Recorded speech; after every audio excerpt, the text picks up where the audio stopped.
In this presentation, I aim to answer the question: what is the connection between the domestic political dynamics within Israel and the security challenges it faces, in terms of both international relations and internal tensions? The Israeli government, currently led by Benjamin Netanyahu's Likud party and coalition, has been shifting steadily to a more right-wing leaning means of operation for the past 2 decades.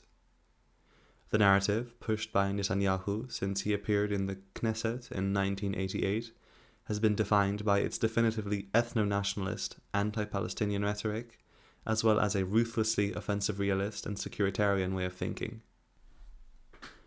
Netanyahu has been pushed further into this hardliner right-wing approach by his coalition partners, such as the parties SAS, United Torah Judaism, and Madfal, who front an approach characterized by an unwillingness to reach out to Palestine and are very outspoken in support of the initiative for settlement construction on and annexation of the West Bank territory.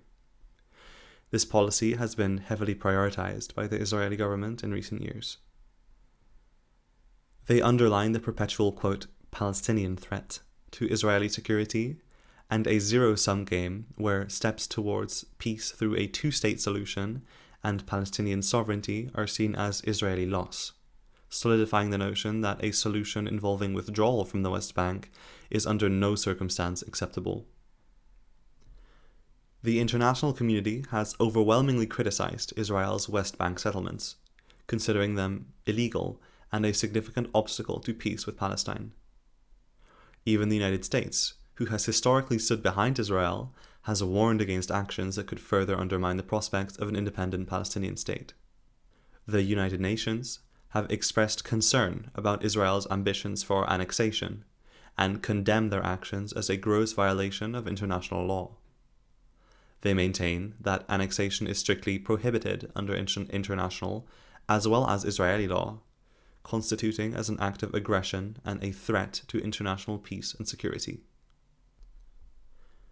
Netanyahu has been at the center of controversy in recent years, spurring significant internal turbulence rooted in his and his coalition's efforts towards dismantling the independence of the Israeli judiciary as opposed to the government, shortly after facing 3 charges of corruption. This caused a dramatic uprising of civilian backlash and protests lasting from January of 2023 up until the Hamas attack on October 7th. Netanyahu's strategy of unifying Israel against its various security threats, most notably Hamas in the Gaza Strip, but also Hezbollah on the Lebanon border, as well as the main regional enemy, Iran, was crumbling under the weight of his public scrutiny.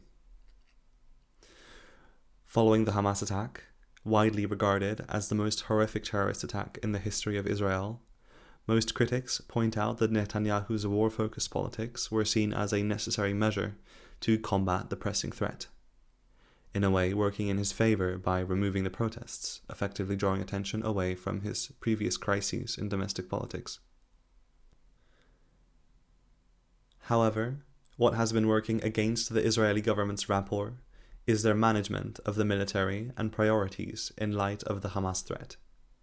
In the months leading up to the 7th October attack, much of the military's resources were being stretched thin over the West Bank, but significantly lacking in deployment around Gaza, where the Hamas threat was much more urgent.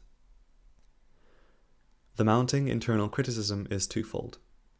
Firstly, there are many arising questions pertaining to why Israel has been so vulnerable, and there was such a minimal military presence around Gaza when the attack happened, instead supporting illegal settlement construction and enforcing hundreds of checkpoints in the West Bank. Secondly, people are questioning Netanyahu's outwardly over-aggressive moves, laying down waves of bombs on civilian infrastructure, even putting the lives of more than 200 Israeli hostages directly in the line of fire, resulting in him being described as jingoistic, neglecting of civilian lives on both sides, and generally warmongering, cutting off any possibility of political dialogue.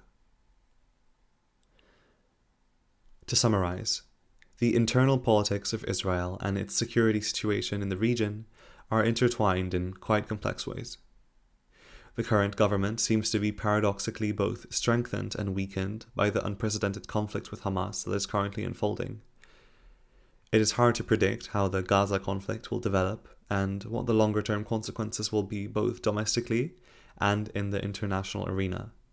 But it seems that Israel is currently at a turning point, both in terms of its national security in relation to the Palestinians and the international community.